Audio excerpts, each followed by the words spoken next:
surrounding HIV testing, which is still plaguing so many of our communities, which you all know, a lot of that is due to homophobia. Barack has led by example. When we took our trip to Africa and visited his home country in Kenya, we took a public HIV test for the very point of showing folks in Kenya that there is nothing to be embarrassed about in getting tested. And we did it as a couple. You are absolutely right that John McCain has not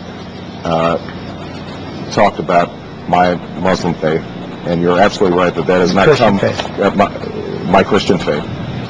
Powell releasing new information about his investigation into the president's birth certificate. The lead investigator in the case saying today the document is a fraud. Every document surrounding this one individual is plagued with problems. First, he says the numbers at the top of Mr. Obama's birth certificate appear to be out of sequence, in his opinion. There are also numbers written on the document that indicate some of the information wasn't provided upon birth, yet there's information in those boxes on the document the White House provided. This supports the theory that we set out and later proved through digital analysis that this document has been tampered with and information has been placed on it. And back in the 60s, Zullo says anybody could declare a birth even if a doctor wasn't there to make it official. If it was unattended by a physician, unattended by a hospital, you could come in and you could declare that birth as long as you were an adult and you could prove residency. And he says, again, his opinion, it leaves a pretty big loophole.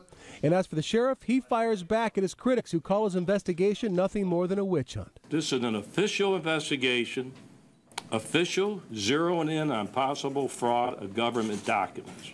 That's all, and it continues to be that. The sheriff well aware of what his critics are saying, and the backlash over today's press conference began well before the sheriff and his investigator even took the podium. Andrew Hasbin is live tonight with more on that. Andrew? Carrie, the sheriff and his investigator get very defensive when they're accused of having political motivations. And as the critics pounce, the sheriff and his team fought back. This isn't us chasing down the president. Everybody wants to make it that. This document is fictitious. But critics don't buy it. It's an absolute joke. It's a joke that a sheriff anywhere would be looking into this. Former Arizona Attorney General Grant Woods, a Republican, says this whole investigation has been a waste of time and money. Even very, very conservative people who don't like the president, who wouldn't vote for him in a million years, have given up on this issue. It's a fake issue. It's an offensive issue, frankly, at this point in time. Again today, the sheriff defended the investigation, saying 250 people asked him to look into the birth certificate. We have worked hard at this. We wanted to clear the President of the United States. That was my mission, but it hasn't happened that way. Even one of the sheriff's top aides lashed out just before today's announcement. The media has demeaned this investigation at every turn as silly and wasteful. Your contempt about the subject and the sheriff for pursuing it has been duly noted. One of the sheriff's potential opponents in the November election also criticized the investigation. I feel like it's Groundhog Day. I'm hearing the same thing over and over again, but you're not going to convince me otherwise. I don't want to hear anymore how there aren't taxpayer dollars being wasted, because there are dollars and resources committed to a politically driven agenda in this so-called investigation that solely benefits the sheriff's pursuit to keep his office. Most of this investigation was paid for by donations, but one deputy was sent to Hawaii at a cost of about $10,000. The sheriff has been heavily criticized for that, and donations were collected to cover the cost. But according to the sheriff's office, some of the members of the Board of Supervisors refused to accept those donations. I'm Andrew Hasbin, Fox 10 News.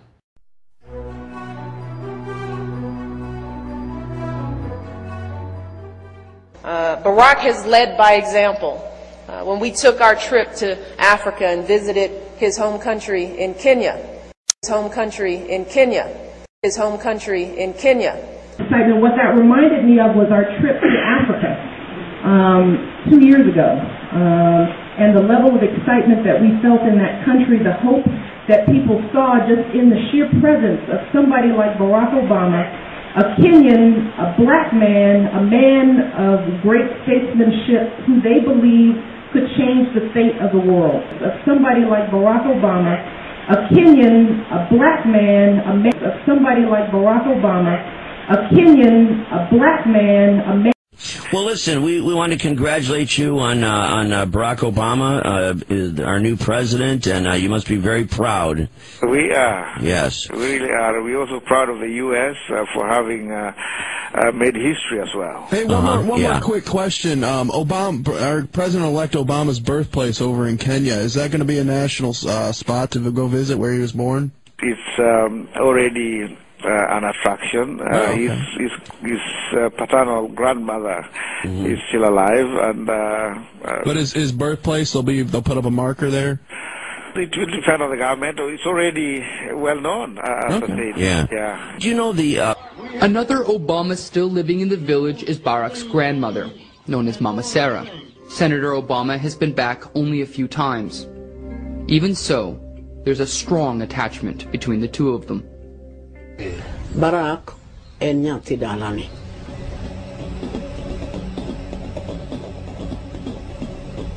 Barack and Nyati Dalani.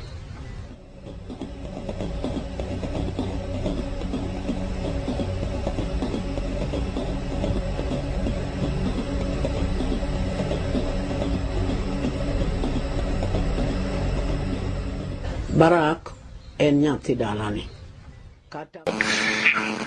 Could I ask her? Could I ask her about his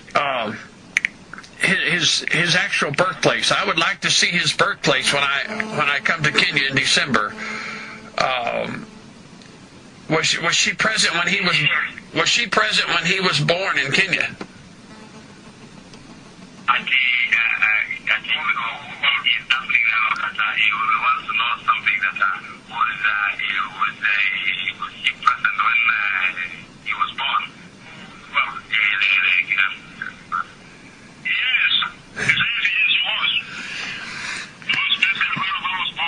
Okay.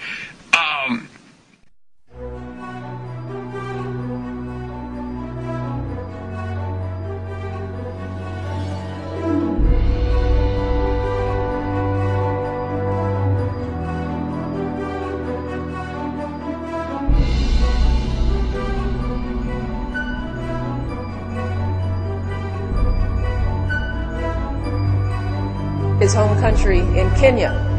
Somebody like Barack Obama, a Kenyan, a black man. Spot to go visit where he was born?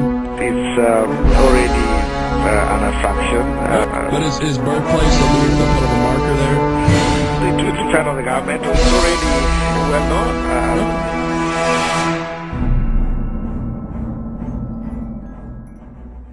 But you've had some remarkable statements that I have listened to and said, that's powerful. You've talked about the need of this country to pay attention to where we're headed, down a path that really is the equivalent of I think you've used the term, John, civil unrest. Yeah. What do you mean by that? Well, we're in a situation where obviously at this hour we're being, the American people are being forced to do something they don't want to do. Let me say this. I'm here to validate all the millions of people who are opposed to the Obama health care.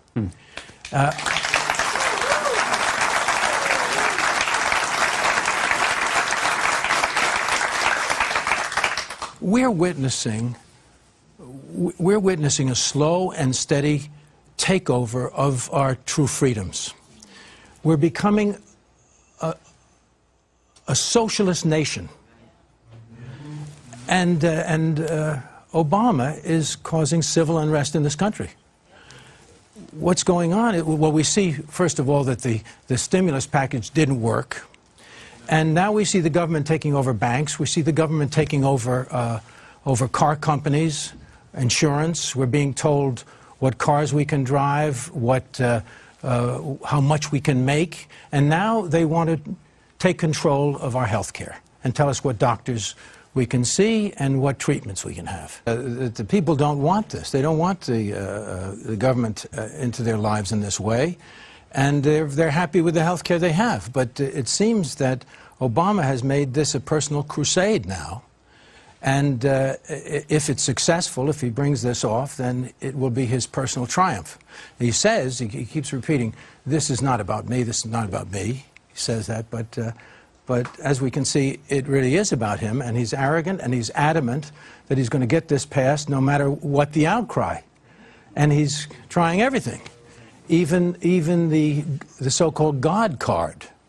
If you love God, he tells us, if you love God, then it's your duty to vote this health care bill in. He did a conference call, John, with 1,000 ministers last week, and if President Bush had done that or others had done that, they would have been castigated for invoking the God card. But he did that, and the liberal press sort of said, oh, well, that's okay if he does that. Well, I say that they're taking away God's first gift to man, our free will.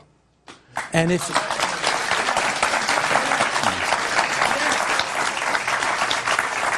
And no man, no matter what his title, even if he's President of the United States, has the consent of God to decide that he's God.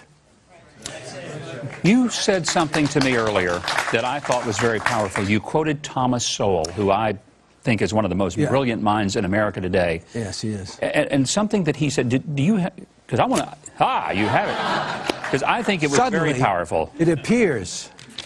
And you know, people, you know, some people said to me, you know, you're getting on the old side. There's a lot of that stuff, getting on the old side. You know, when I was in Transformers, the director came up to me and said, we're going to run 50 feet or something like that to one of the vehicles to escape from the Transformer.